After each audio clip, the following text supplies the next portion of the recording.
Magandang gabi sa inyo lahat mga kapatid. Ngayon ay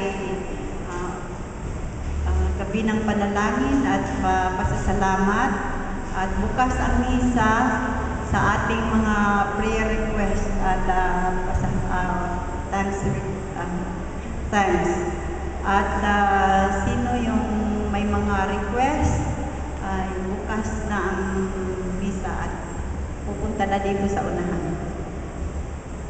At mga kapatid, hindi ko na uulitin ang mga request ninyo at ikita na lang sa screen.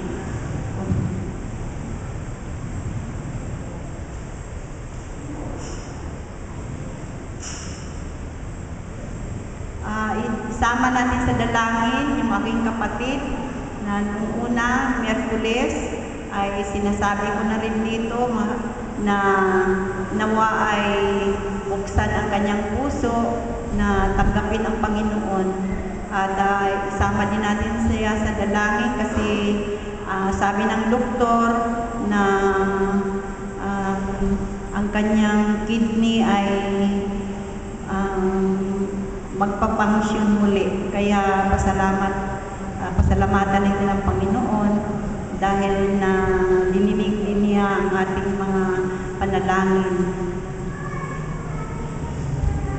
Sino pa mga kapatid?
Mga kapatid, isama natin sa dalangin yung anak ni Ellie, yung bunso, si Alicia.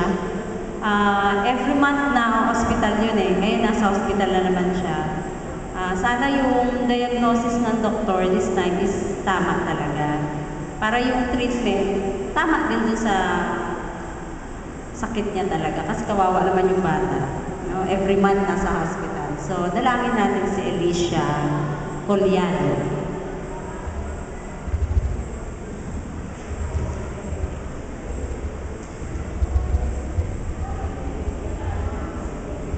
Muli po mga kapatid, isama po natin sa panalangin ang ating isang kapatid na si Brother Gideon Romero.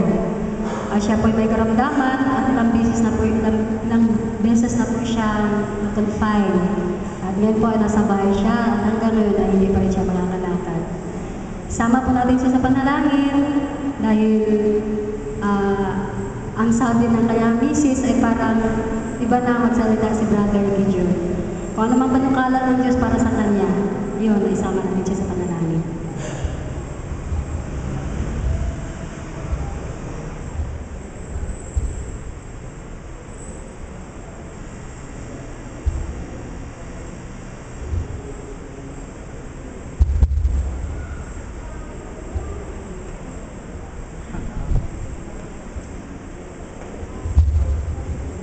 Lubos po ako nagpapasalamat dahil po sa patuloy niyang pag-iingat at sa pagbiyahe ko na naman ako nakarating dito ng ligtas at payapa.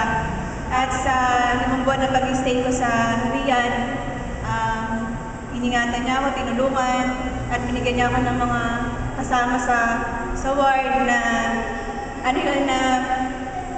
okay at maayos sa pakikisama. Yun. At nawa sa pagbalik ko doon, patuloy niya po ako pag-iingatan at pagpalain.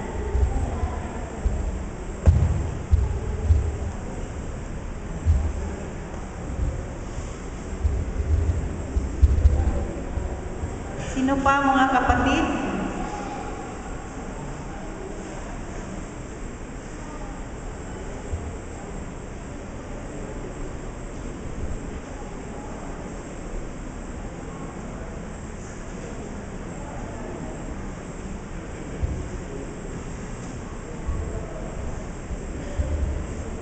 Isama din po natin sa panalangin mga kapatid ang ating crusade.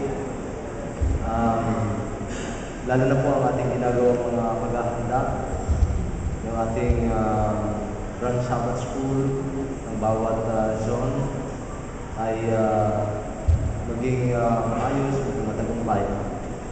At habang tayo po ay nagkakaroon ng mga Grand Sabbath School, ay pag-pray po natin din mga kapatid na tayo makahanap ng mga BOP students. I-enroll natin sa BOP. Marami pa po tayong BOP lessons dyan rather than marami pa po tayo. So, pag-pray po natin mga kapatid ang ating mga prospects para po sa Bible study at saka para sa mag-a-attend gabi-gabi sa darating po na crusade natin. So, pag-pray po natin ang ating crusade ngayong darating na April 28, hanggang May 11. At ganoon din mga kapatid, magpapasalamat din ako sa Panginoon dahil iningatan kami sa aming pagbibiyahe sa Leyte hanggang nakabalik ulit dito na ligtas sa mga sakuna na nangyari. At papasalamat sa Panginoon. Papasalamat din po ako sa paggabay niya sa aking 2 anak. Sa loob ng 4 na taon sa wakas ay graduate na rin. So yun po, kapatid, yun po ang aking pasasalamat at ang aking prayer request.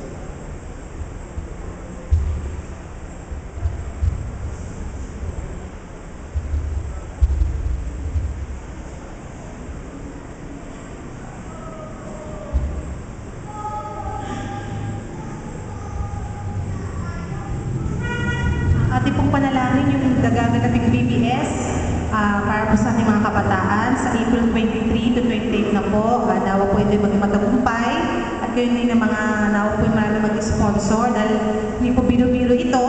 100 bata po ating tuturuan yung BBS. So one po the whole day. So kung meron po kayong ability na magturo, mag-volunteer, ay kayo po yung welcome na magturo sa BBS. Vacation Bible School po ito. So kung meron kayong mga mag-anak na kabataan, 7 to 13 years old, enroll po natin. Thank you.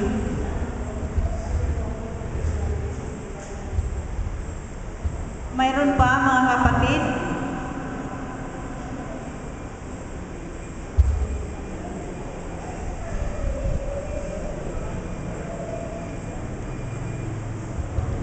Nagpapasalamat po ako kay Lord dahil finally po after 4 years ay graduate na po ako ng high school.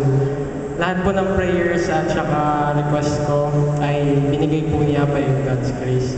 Dalangin ko lang po na nawa ay i-guide po niya ako sa college. Ayun po.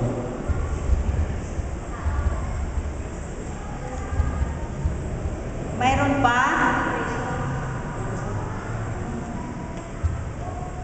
Kung wala na, tayo ay manalangin ng dalawang grupo. Ito, group 1 at saka group 2. Ang leader sa ang mananalangin ay si Brother Danny at dito ay si Brother Pascual. At alam ng Panginoon ang ating mga hinihiling at sa mga pasasalamat.